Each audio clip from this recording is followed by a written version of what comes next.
The laughter hit me harder than his words. 80 faces turned toward me, some smirking, others pretending to check their phones, as the new director, Alex Grant, stood in front of the screen with my name highlighted in red. "You've done some nice work, Lily," he said, smiling like a surgeon about to make the first cut. "But you've become a bottleneck." The conference room was too bright, the air too still. For a moment, I thought I'd misheard him. A bottleneck. I'd given 17 years to this company, long before Alex had even graduated college. I built the logistics systems that made us profitable, trained half the department, and managed crises that would have bankrupted us if I hadn't stayed until 3 a.m. to fix them. But in that instant, it was as if none of it mattered. The projector flicked to the next slide. Restructuring for efficiency. My position was listed under obsolete roles. Someone snorted quietly. Another chuckled. The sound spread like a crack through glass. Alex clasped his hands together, his designer watch glinting under the fluorescent light. "We need to be agile," he continued, pacing as if lecturing a classroom. "Legacy systems and outdated processes have been holding us back. We're moving forward with automation and younger, tech-driven staff, younger." The word stung more than obsolete. I kept my eyes on the table, refusing to give them the satisfaction of seeing me break. I could feel the heat rising up my neck, the pulse in my ears. I'd spent almost 2 decades here, and now I was being erased in 15 minutes of corporate theater. He clicked to another slide, my team's new structure without me. "Effective immediately," he said. "Lily's department will transition under Tyler Chen. He'll lead the implementation of our new platform. Tyler, my former intern, sat up straighter, trying not to look proud. The same kid I'd mentored, the one who'd once asked me to review his graduate school application, now nodded like a puppet, pretending he deserved it. I gripped the edge of my chair until my knuckles whitened. Every instinct screamed to stand up, to defend myself, to say something. But all I could do was sit there, frozen, the humiliation washing over me in waves. Then, from the back of the room, a voice cut through the silence. "Do you even know who she is?" The laughter stopped instantly. Every head turned. An older man stepped forward, leaning heavily on a cane. His presence seemed to drain the oxygen from the room. It took me a heartbeat to recognize him. Edward Kane, the company's founder. He rarely appeared at these meetings anymore. I hadn't seen him in person for years. Alex blinked, caught off guard. "Mr. Kane, Quiet." The word wasn't loud, but it carried decades of authority. He took a few slow steps forward, his eyes locked on Alex. "Do you have any idea who you're talking to?" The room fell completely silent. I could hear the hum of the projector, the faint creak of someone shifting in their chair. "This woman," Mr. Kane said, pointing his cane at me, "built the foundation you're now standing on. When our systems crashed back in 2008, she rebuilt them from scratch while half the company panicked. When we nearly lost the Jupiter contract, she stayed for 72 hours straight to save it." My throat tightened. I remembered those nights. No sleep, empty coffee cups, the faint hum of servers. But I'd never expected anyone to remember. And yet, here he was, listing the years I thought had vanished into oblivion. He turned to Alex. "You call her a bottleneck? You should be thanking her every day you have a job here." Alex's jaw clenched, but he kept his tone smooth. "With respect, sir, I value her contributions, but business evolves. We can't live in the past. Business evolves because of people like her." Mr. Kane interrupted sharply, not by replacing them, but by learning from them. For the first time in my life, I saw the director of operations, the man who'd humiliated me moments ago, struggle for words. His confidence faltered. His posture stiffened. Around the room, no one dared to move. Mr. Kane turned to me. His expression softened. "You've given this company your hands, your time, your health." I remember I nodded slightly. My voice caught somewhere between pride and disbelief. "Thank you, sir," I managed. He looked back at Alex. "You'll schedule a private meeting with me this afternoon. I want every detail of this restructuring plan. And if I find even one unjust dismissal, we'll be restructuring you instead." Alex opened his mouth, then closed it again. He looked pale now, his earlier smirk gone. Mr. Kane tapped his cane once against the floor. "Meeting adjourned." He turned and left without another word. The door clicked shut behind him, leaving a stunned silence in his wake. One by one, people began gathering their things, whispering under their breath. Tyler avoided my eyes. Alex stared down at his laptop, pretending to type. I sat there for a moment longer, my pulse finally slowing. For 17 years, I'd been the one holding everything together quietly, invisibly.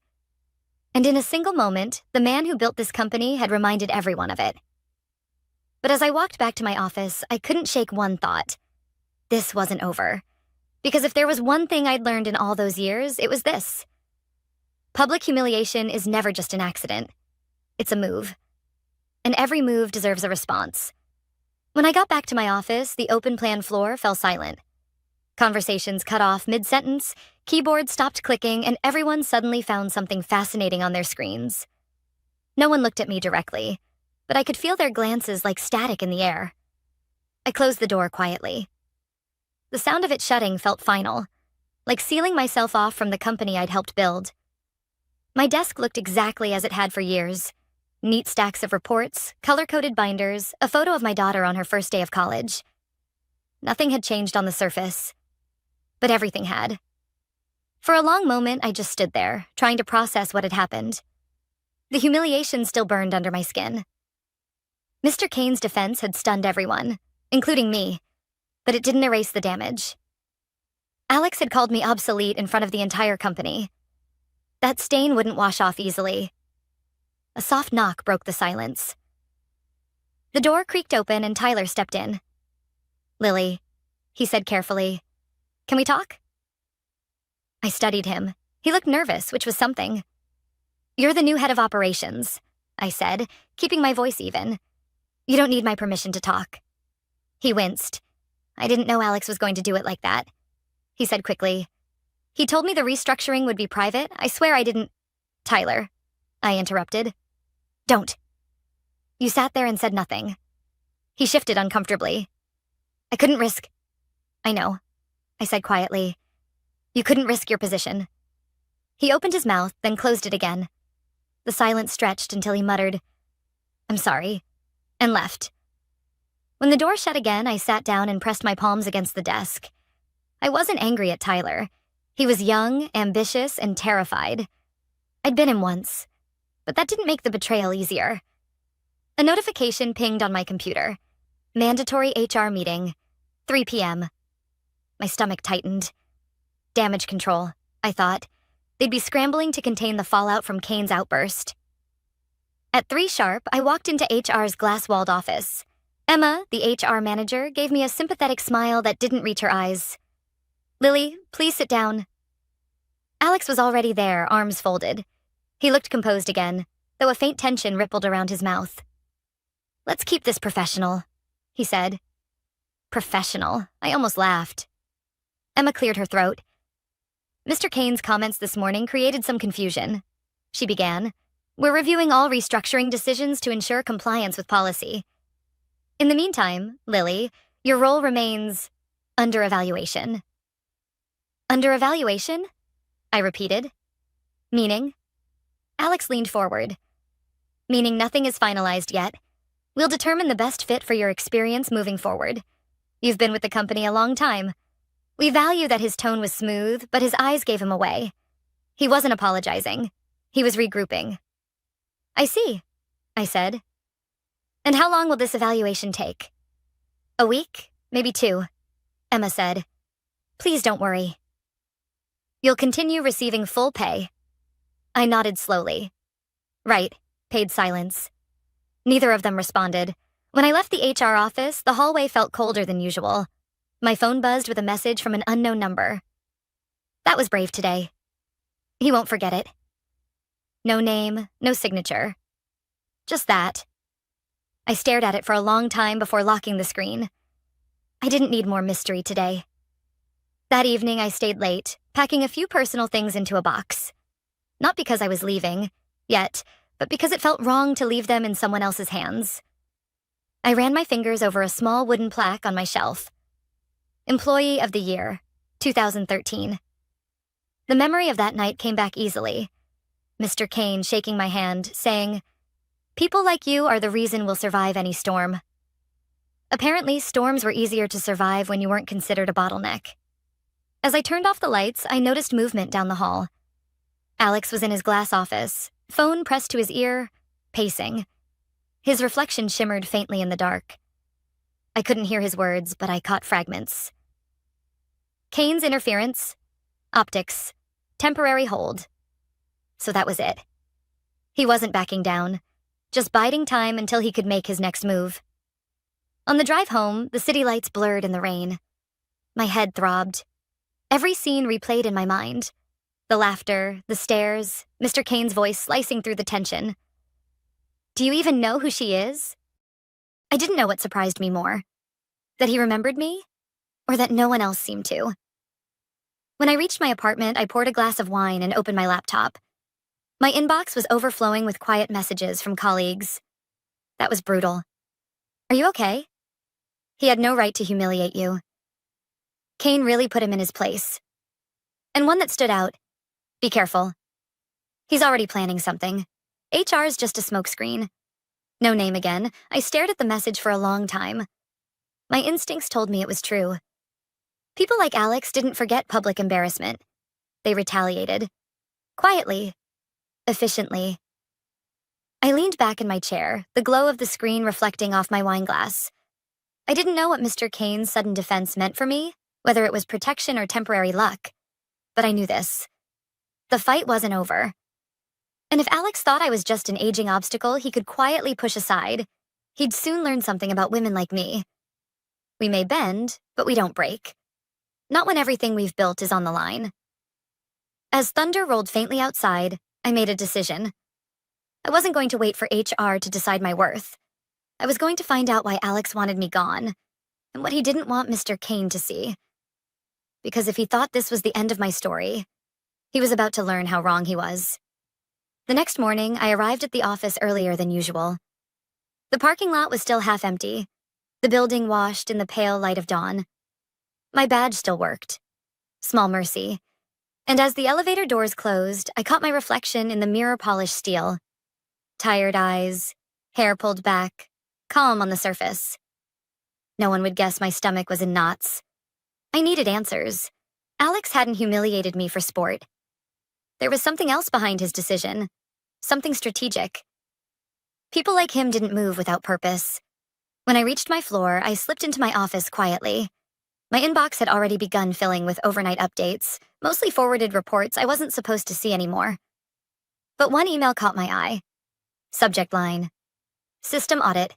Procurement access request. Sent from Tyler's new account. I opened it. Attached was a request form bearing Alex's signature, asking for temporary elevated access to vendor contracts. That level of access was unnecessary for his position. It allowed someone to edit or replace supplier invoices, something only I and the finance controller were authorized to do. My gut twisted.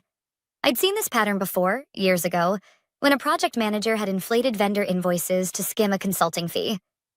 We caught it just in time. Alex's request looked eerily similar. I printed the form and slipped it into my bag.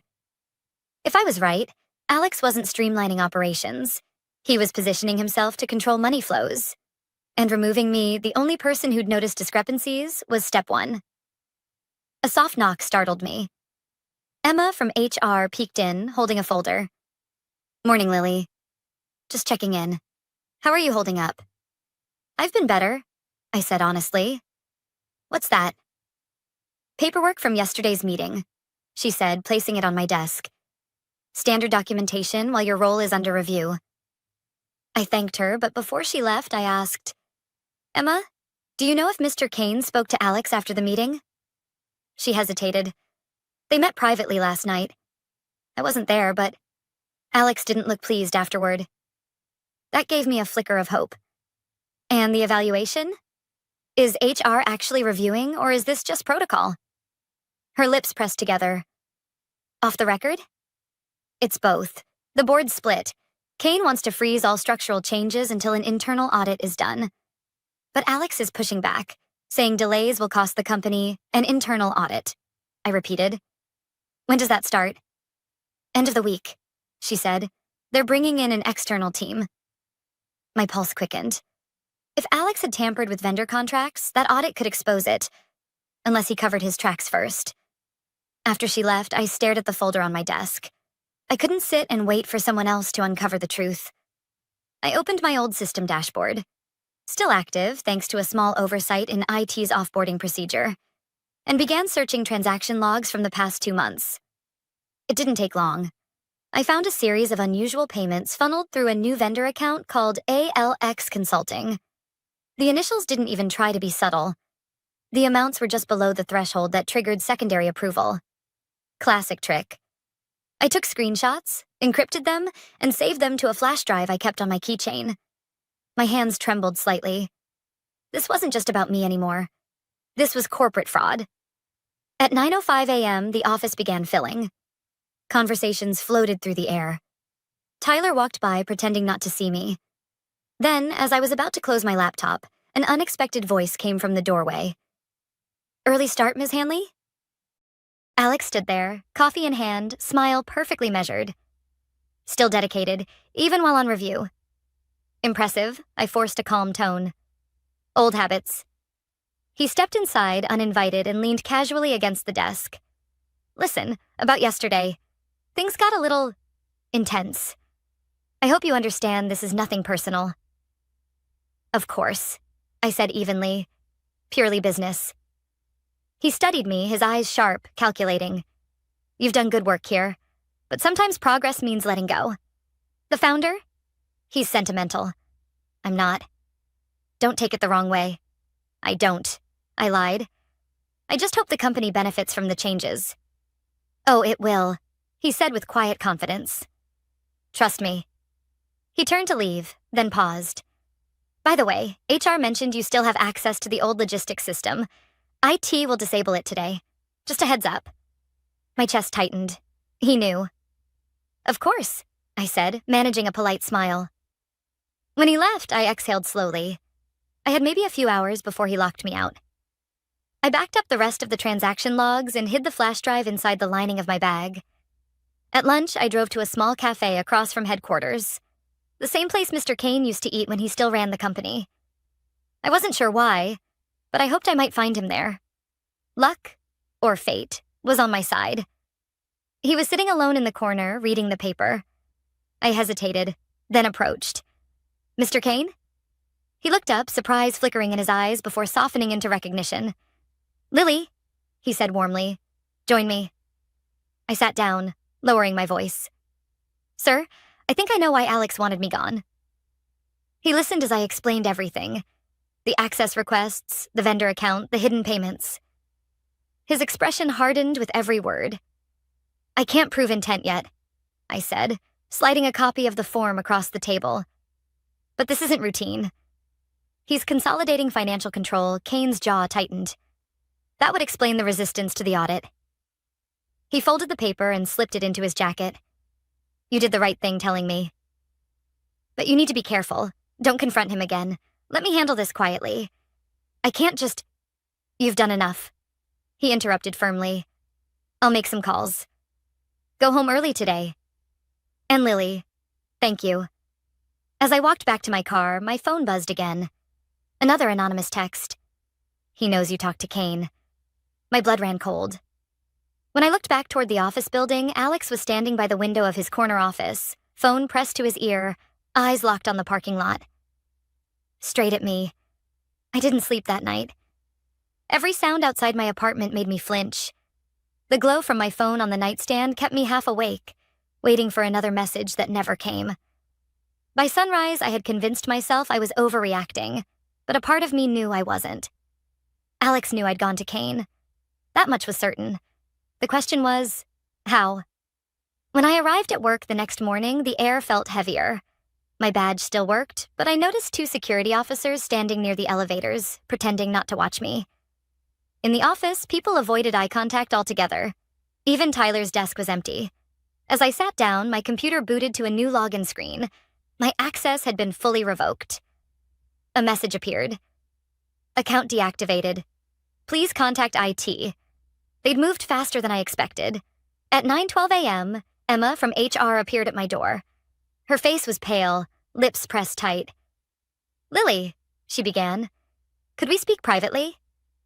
I nodded, following her into a small meeting room. She closed the door softly. "I wanted you to hear this from me," she said, lowering her voice. "Alex reported that you accessed confidential financial files after your role was suspended." My stomach dropped. "That's not true." "I accessed data I was still authorized to view." "I believe you," she said quickly. "But the board's being told you leaked sensitive information to external parties, possibly to Mr. Kane." I felt my pulse hammering in my throat. "That's absurd." "I know," she said, "but he's building a case." "He's saying your actions could compromise pending contracts." I took a steadying breath. "And what does the board believe?" She hesitated. "They're divided. Kane's pushing for a formal audit, but Preston, our CEO, is backing Alex for now. HR has been instructed to suspend your employment until the investigation is complete." Suspended. It felt like the word itself sucked all the air out of the room. Emma looked genuinely sorry. "I shouldn't even be telling you this. But be prepared. You'll probably receive an official notice by the end of the day." I stared at the blank whiteboard on the wall, the faint traces of old marker lines that no one had bothered to erase. "So that's it.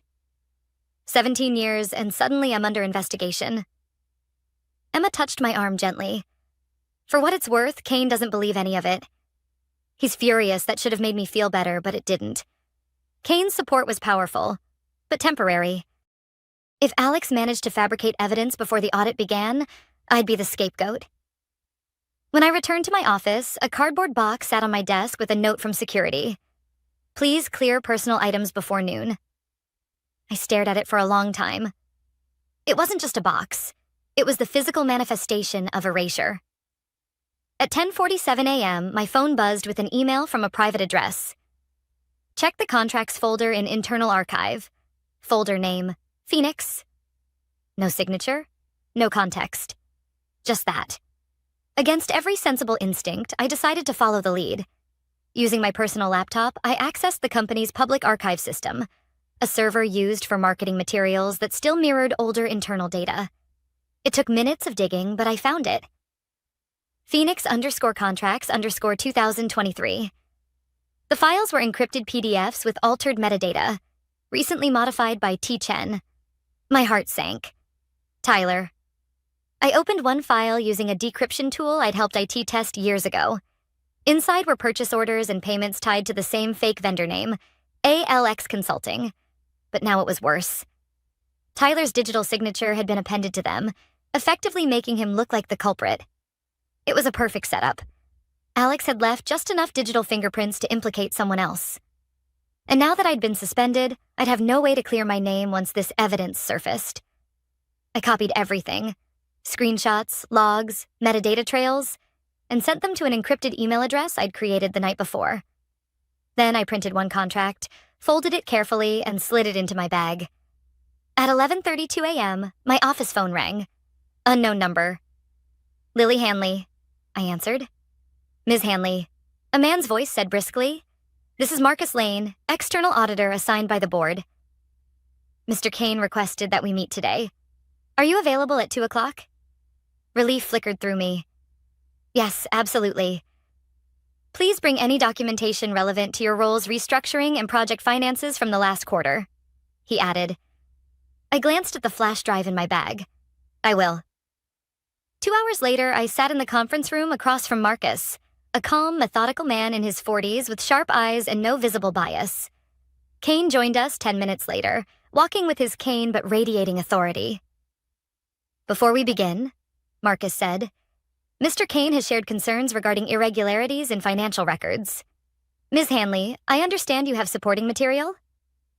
I nodded and handed him a folder of printouts, explaining the pattern, the fake vendor, the access requests. As I spoke, Kane's expression darkened. When I finished, Marcus looked thoughtful. "These documents show unauthorized approvals, but they'll need to be verified against the original database.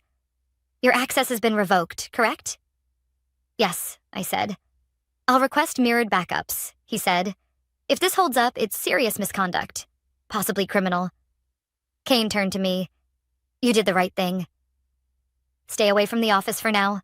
I'll ensure you're protected." Before I could reply, the door opened. Alex stepped in uninvited, mask of politeness firmly in place. "I wasn't aware we had a meeting," he said, glancing between us. Marcus stood. "Mr. Grant, we're conducting a preliminary review of financial discrepancies." Alex's eyes flicked to the papers on the table. "And you're relying on her? The person under investigation for leaking internal data?" Kane's cane struck the floor sharply. "Watch your words, Alex." Alex's smile didn't falter. "Just stating facts." "You're letting emotion cloud judgment," I met his gaze. "You're scared," I said quietly. He froze for half a second, just enough to confirm it. Marcus gathered the papers. "I'll need to review the system backups. We'll resume tomorrow." As I stood to leave, Alex leaned in close enough for only me to hear. "You think you've won something?" "You have no idea how deep this goes." I didn't answer. But as I walked out of the building, I finally felt something I hadn't felt in days. Not fear. Control. By the next morning, the office was buzzing like a disturbed hive. Rumors moved faster than emails. I parked farther away than usual and watched from my car for a moment. The kind of quiet before a storm that feels almost sacred. I wasn't supposed to come in. Kane had told me to stay home. But I needed to see it for myself. I needed to know it was finally ending. When I stepped into the lobby, the receptionist gave me a nervous smile. "Morning, Ms. Hanley. They're expecting you upstairs." "Who's they?" She hesitated. "Mr. Kane, the auditors, and the board." My pulse quickened. It was happening. I took the elevator to the top floor. Through the glass walls of the conference room, I could see everyone already seated. Kane at the head of the table, Marcus beside him with a thick folder. Preston, the CEO, looked tense. Alex sat near the corner, his usual composure replaced by something brittle and sharp. When I entered, every conversation stopped. "Thank you for joining us, Ms. Hanley," Marcus said, gesturing to the empty chair opposite Alex. "We'll be brief." I sat down, keeping my expression neutral. Marcus opened his folder. "After reviewing the backup servers and transaction histories, we've confirmed multiple unauthorized modifications to vendor contracts over the past 3 months. Payments totaling just under $400,000 were funneled through a shell entity called ALX Consulting." A murmur rippled around the table. Marcus continued, voice calm but cold. "The account was traced to an offshore company registered under an alias matching your initials, Mr. Grant. We also found that several of the altered files were timestamped during hours when Ms. Hanley's credentials were inactive, meaning she could not have accessed them." All eyes turned to Alex. He forced a laugh that didn't sound human. "That's ridiculous.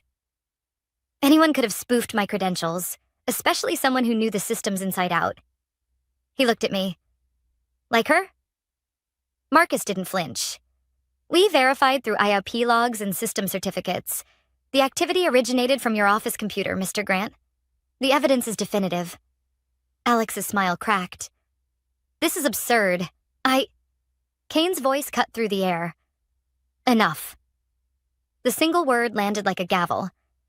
"You've been warned before about overreaching. Now we find you've been stealing from the very company you claim to modernize."